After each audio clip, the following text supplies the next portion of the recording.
Hi everyone. Today we are going to start the class of the Indian Constitution, and under this session we are just not going to cover the provisions of the Indian Constitution of the President and the Vice President. Okay, and we are also going to cover up some proceedings about the Attorney General of the India, the Council of the Ministers, and so on. In the last class, we have completed the portion of the election procedure of the Vice President, and we have also discussed that the role and regulation of the election procedure of the Vice President, how the ministers has been elected, and what are the roles and responsibilities of the ministers towards the president and the vice president. We have already discussed on that. And now we are going to make a detailed discussion about and having just a recap, just a summarized discussion about the procedure of the election of the vice president and the president of the India. And further, we are going to proceed about the election of the Attorney General of the India. Okay, so basically, this is the last session about the president and vice presidential election, and after this, we are going to move to the new topic itself. Okay, so before proceeding to the new topic, I just want to give you a small recap, like a detailed summarized revision about the whole concept of the president and vice president in details. Okay, so like as we have understood, under Article 52 of the Indian Constitution, there is the provision for the appointment of the President of the India. So what it exactly speaks? It speaks that there shall be a President of the India. Okay. And Article 53 speaks the executive power of the Union. And President is the head of the executive body of the Union, as we have already understood it. Okay. Now the next point we have understood that the president, okay, as he is the head of the executive power of the union, he is also the head of the army, navy, and the air force, as well as the defense forces of the India. The Indian Defense Forces has basically three departments, that is the army, that is the navy, and that is the air force. So the president is the head of all three departments, that is the army and the air force. The president is the ruler, the total head of all these three departments of the army, navy, and air force. Okay, we have already understood this. Coming to the next point, we have understood the procedure of the election of the president. Okay, so when we have talked about the election of the president, then we know that in the presidential election, there is the active participation of the members of the Lok Sabha and the Rajya Sabha, that is a member of the parliament, as well as the member of the state legislative assembly. They also include in the election procedure. That means the presidential election is not only happening, or it is not only happening by the member of the Lok Sabha and Rajya Sabha, or the member of the parliament. The members of the legislative assemblies of the state, the members of the state legislative assemblies, the Vidhan Parishad members, they also take part in the election procedure of the president. So moreover, when we are talking about the election of the president, the president is being elected by the members of the Lok Sabha, members of the Rajya Sabha, and the members of the state legislative assemblies. We have already discussed that. Okay. Coming to the next part, we have already understood that when the president is being elected, there must be the particular terms of the office of the president of the India. Like the president must rule for a particular time period. Okay. So this is being defined under Article 56 of the Indian Constitution, which indicates about the terms of the office of the president.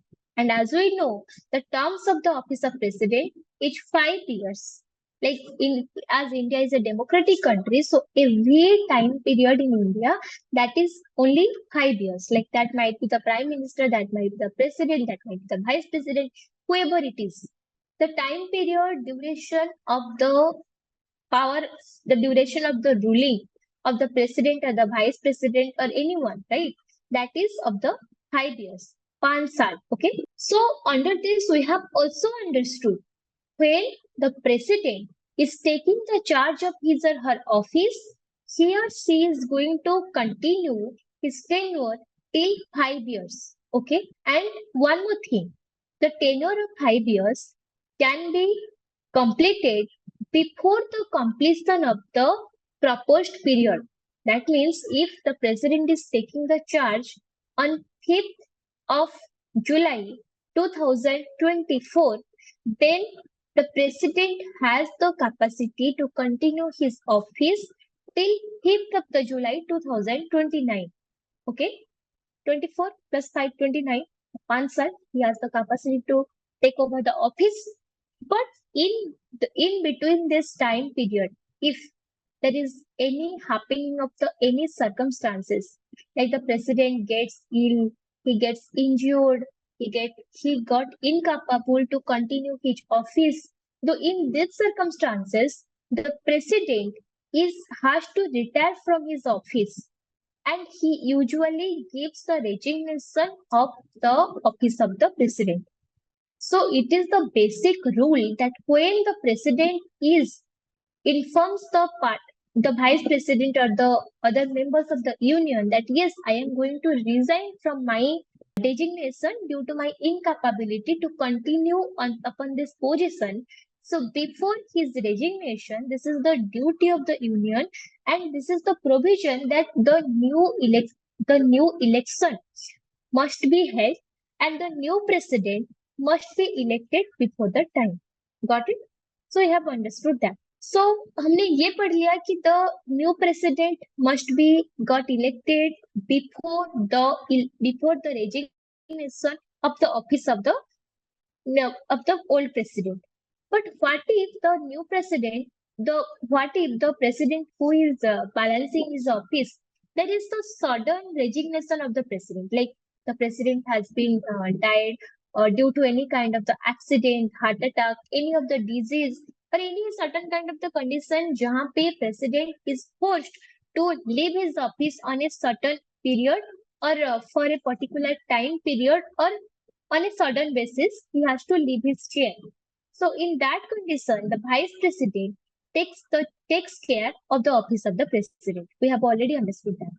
And in the third condition, we have already understood about the impeachment of the president, right? That means the removal of the president from his or her office. Okay. So when we are talking about the impeachment, we have already understood there is the impeachment procedure by the both the houses of the parliament, and there must be a written resolution for this impeachment procedure. Okay. So when we are talking about the written resolution, okay, we know that this impeachment procedure has been gone through a written resolution and need to be passed by the two-third members of the both the houses of the parliament, like the members of the Lok Sabha and the members of the Rajya Sabha. In both the what I was talking about, I was talking about the terms of the office of the president. Yes, I told that when we're talking about the presidential terms and his office and his duration of the time period, then the president can, the first thing, the president can continue his office till the termination period. The second thing we have understood that the president can, first thing, the president will enjoy his office period from the date of election till the 5 years of the period. Got it? The first condition. The second condition is the president is resigning from his office due to certain kind of the situation, like the health issues, the family issues, or any kind of circumstances has been happening under which the president is bound to resign from his office for a particular period. Got it? And the third condition is there where the president is being impeached by the members of the parliament. That means both the houses of the parliament, they're bringing up the impeachment and signing it with the majority of two-thirds of the members of the is the house, and under which the president is officially impeached. So when we're talking about this impeachment proposal, we need to know that that must be done through a proper written resolution, and the resolution must be passed by the two-third members of both the houses. Okay, so it is being told that the two-third members of the houses of the Lok Sabha and Rajya Sabha, they need to sign in that particular resolution of the impeachment, and then only the impeachment proposal is considered as completed or passed by the both the houses, and after which the president will be impeached from his office itself. Okay, so this is about the impeachment we have understood. And yes, one more thing, when there is the resolution of the impeachment has been arrived, this is nothing particular that it must be raised by the Lok Sabha or must be raised by the Rajya Sabha. Like there is no particular limitation of that. There is no particular boundary that the impeachment proposal need to be raised by this house or that house. Nothing like that. The impeachment proposal can be raised by any of the house of the parliament, like might be the house of the Lok Sabha or might be the house of the Rajya Sabha, any of the house of the parliament, they can raise the impeachment petition or impeachment resolution, and after and when the impeachment resolution is been raised by any of the houses, it first needs to be approved by the two-third member of that particular house first. And after this raising of the resolution and approving it by the two-third member of that particular house, this passes to the another house of the parliament. And once the two-third member of the another house also gives their agreement or gives their consent on that particular resolution, that comes into the effect and the president is being impeached. This is the procedure of the impeachment. Okay, so next we have understood the qualifications for the election of the president. Okay, so when we talk about the qualification of the election of the president, we know that the person who is to be elected as the president of the India, that person must be a citizen of the India, must completed 35 years of the old, and thirdly, that person must has completed the age of 35 years, and thirdly, that person must have the eligibility to be elected as the member of the parliament or the member of the Lok Sabha. Got it? As we have understood, there are the members of the Lok Sabha and members of the Rajya Sabha, okay, under the parliament and parliamentary body. So when we're talking about the election eligibility of the president, the person who is standing as the presidential candidate, it is not always mandatory that that person needs to be the member of the Lok Sabha or member of the Rajya Sabha. No, that is not mandatory. But it is mandatory that the person must qualify all the eligibility criteria to be elected as the member of the Lok Sabha. Matlab, the person need not to stand in the election procedure for the MP election or must not need to be elected, win the election and to be elected as the Lok Sabha member. But that person need to have the capability to stand as the member of the parliament or to become the member of the parliament. Like that person must have that much qualification and that much eligibility. Got it? So this is the one condition. And the other two conditions we have understood, that is that person must be citizen of the India and must have completed the age of 35 years. These two conditions we have already understood. Then coming to the next point, Article 59, it speaks about the conditions of the president's office. Okay. So when we talked about the condition of the president's office, we have already understood that president shall not be the member of the either house of the parliament or the house of the legislative assembly once The person who is standing as the presidential election has been elected as the president. Okay, that means, as we have understood, the member of the legislative assembly, the state legislative assembly, that person can also be the part of the presidential election. There is no restriction upon that. For the person who is already the member of the state legislative assembly, that person must have the criteria to be elected as the member of the parliament. That person must have the criteria to be elected as the member of the parliament. But that person has been elected as the member of the legislative assembly. And that person is also eligible to stand for the presidential election.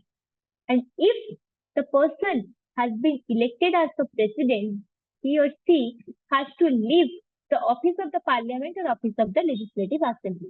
Got it? मतलब एक बार election पे win करने के बाद उनको अपना designation है वो डेजिग्नेशन छोड़ना मैंडेटरी है.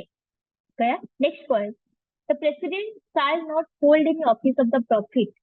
The president must not be part of any particular business or any particular trade or must not hold any kind of the office of the profit. And the next point, the president shall be entitled without payment of the rent and use of his official residences, and we have already understood this. The president must pay must not pay any of the rent, are entitled to get all the benefits of his presidential house and the benefits of the servants, the financial benefits, the financial amount that need to be provided to him monthly, right? All these allowances like the house benefits, the maid benefits, the security, the cards, the government services, everything that is available to the president is liable to get all these benefits without any penny or fee of cost. Got it? And under Article 60, we have understood the oath or affirmation by the president, and we have understood what the president usually takes as the oath. Like that oath is exactly like this: I XYZ, other name. By the swear, I do swear in the name of the God that I will faithfully execute the office and solemnly affirm of the president of the India, and will do the best of my ability to preserve, protect, and defend the Constitution of India and the law, and that I will devote myself to the service and well-being of the people. And in the oath, even I have already made you understood that the president must devote himself towards the service of the people, the service of the country, and that is what he takes forth before taking care of the office of the president. And along with this, one more thing he speaks during the time of the oath, that the person is entitled to preserve, protect, and defend the Constitution of the India. So what do you understand by the preserve, protect, and defend the Constitution of the India? Preserve means the preserving the rules and the regulations, protecting the rules and regulations, defending the illicit activities, the unlawful activities, and that is the main responsibility of the President of the India. Then we have understood the procedure of the impeachment of the President. We just understood about that. Then Article 62 speaks that times of holding of the election of the President to fill in the vacancy, like before the previous president vacants his office, the new presidential election must need to be taken place, and the new president must take the charge of his or her office. Then Article 63, it speaks about there must be a vice president of the India. There shall be a vice president of the India, and that cannot be negotiable. Okay. So there is one thing you must remember. So if anyone is asking you like what is the presidential provision, then under just one second, 52, and this is just remember this. Under Article 52, there will be a president of the India, and under Article 63, there shall be the vice president of the India. So, which provision indicates that there shall be a President of the India? That is Article 52. And which article indicates there must be the Vice President of India? That is Article 63 of the Indian Constitution. Got it? The President, that is 52. Vice President, that is what? That is Article 63. Got it? So the Vice President to be the ex officio chairman of the Council of the State. Okay, yeah, we have already understood this. Like under Article 64, the Vice President will be the chairman of the Council of the State, that is the chairman of the Rajya Sabha itself. Okay. Then coming to the next provision. Under Article 65, we have understood that the Vice President to act as the President or to discharge his functions during casual vacancies in the office and during the absence of the President. How did you understood? Like when the President is absent from his office, the Vice President is to take care of the office of the President. Here we have understood about first two conditions. Condition we have understood when the President is dead or having any kind of the illness or any kind of the injury, or for what that person is resigning from his duty for the permanent basis and the new president has not been appointed. So till the appointment of the new president, the vice president takes care of the office of the president. The first condition. The second condition, if the president is taking a leave for a limited time period, not for the permanent basis, for a limited period of the like 2 months, 1 month, 5 days. The president is for a foreign trip, for any kind of illness, for any kind of family issues, anything can be there.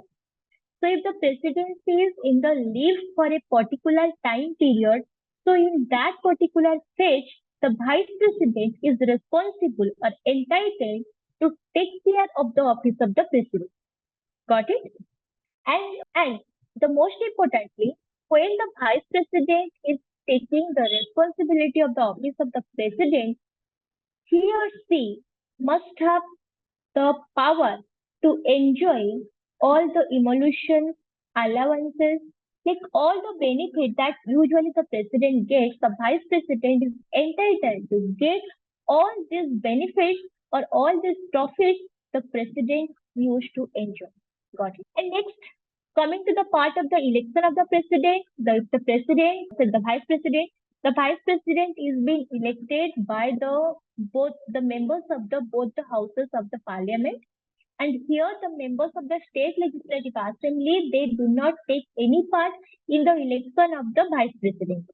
The members of the Lok Sabha and Rajya Sabha, the members of the parliament, they only take part in the election procedure of the vice president. And yes, like for the eligibility criteria, the person must be the citizen of the India, must be 35 or above 35 years and must have the eligibility to be elected as a member of the parliament. These three criteria are sent to the president. Okay. And coming to the terms and office of the vice president, same thing, same procedure. Like first thing, will enjoy the office till the 5 years of the period. The second thing, will be resigning due to any kind of the circumstances or health issues or any kind of situation.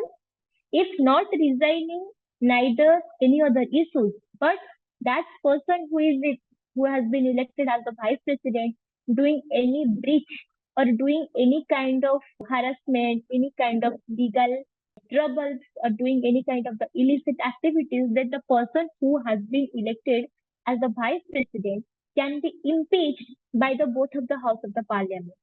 And how the procedure of the impeachment takes place? The same procedure as the impeachment of the president itself, like the resolution of the resolution of the impeachment that must be passed by both the houses. But in this case, when we are talking about the impeachment of the president, the resolution must be raised, must be first comes into the picture by the member of the by the members of the Lok Sabha or Rajya Sabha. There was no specific limit that which of the house of the parliament that is going to raise a resolution. There is no specific. If the Lok Sabha has created the resolution of the impeachment, then the Rajya Sabha does the investigation of that. If the Rajya Sabha has created the impeachment resolution against the president, then the Lok Sabha does the investigation of that. That was the vice versa in nature. But here, in the impeachment procedure of the vice president, usually the Rajya Sabha raises the concern about the impeachment of the president and starts the resolution of the impeachment, and the resolution must be signed by the majority of the member of the houses.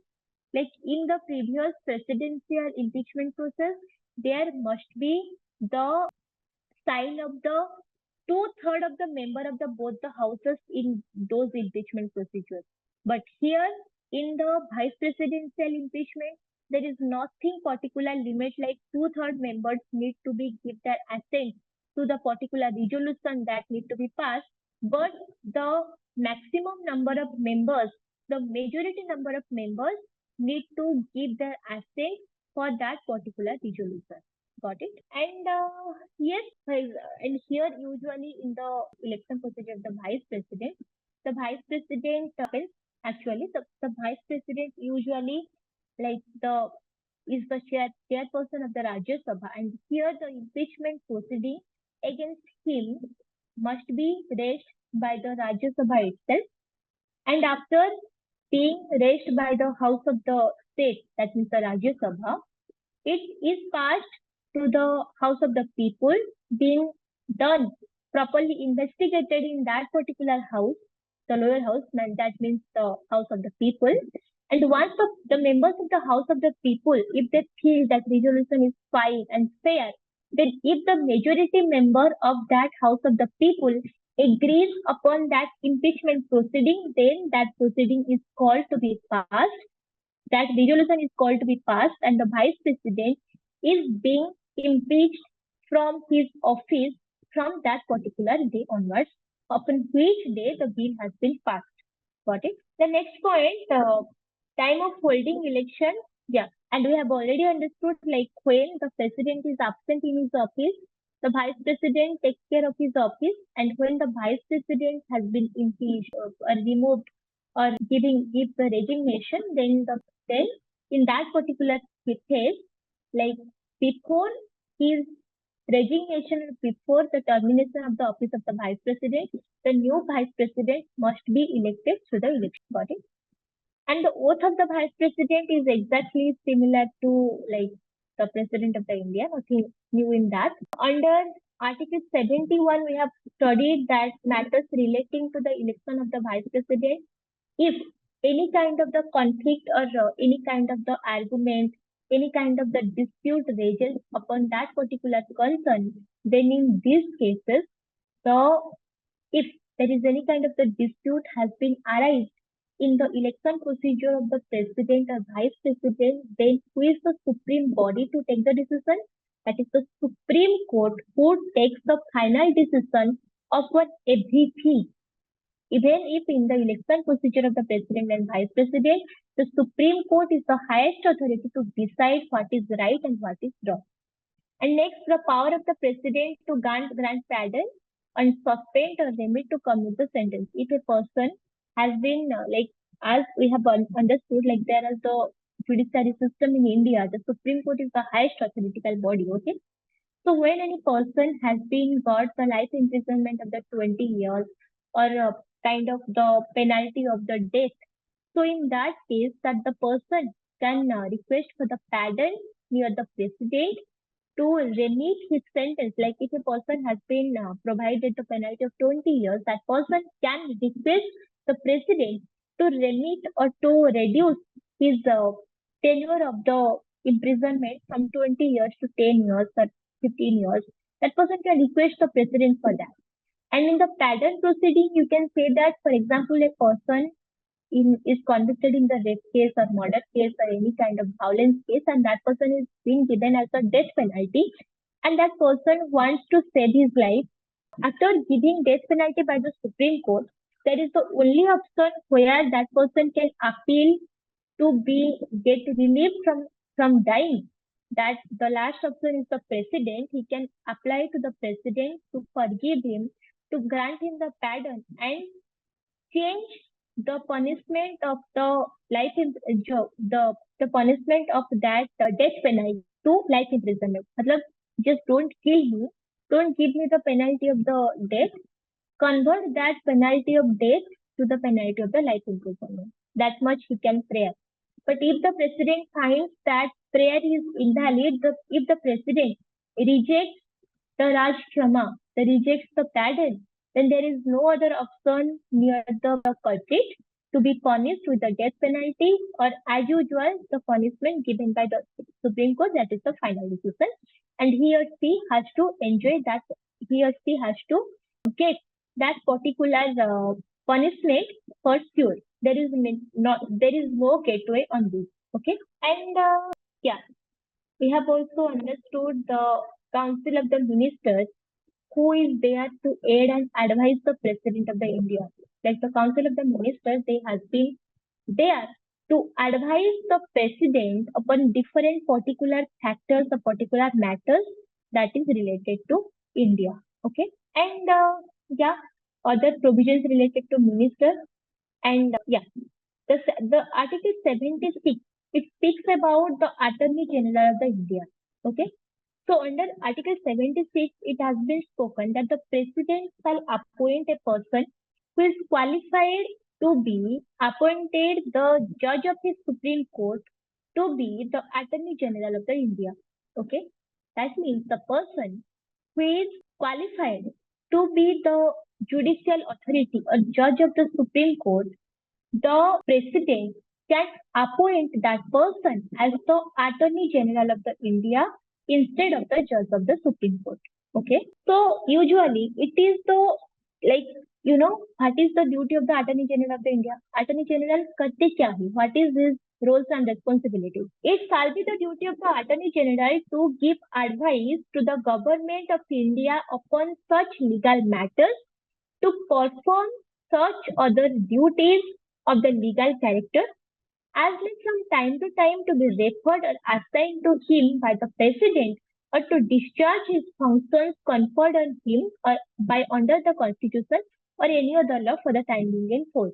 The next provision, in the performance of his duties of the Attorney General shall have right of audience in all courts in the territory of the India. Okay.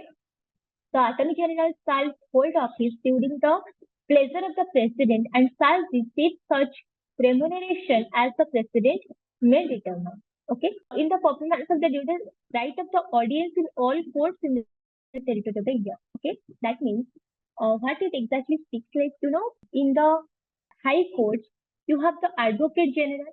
Got it? The Advocate General, the roles and the responsibilities of the Advocate General is what?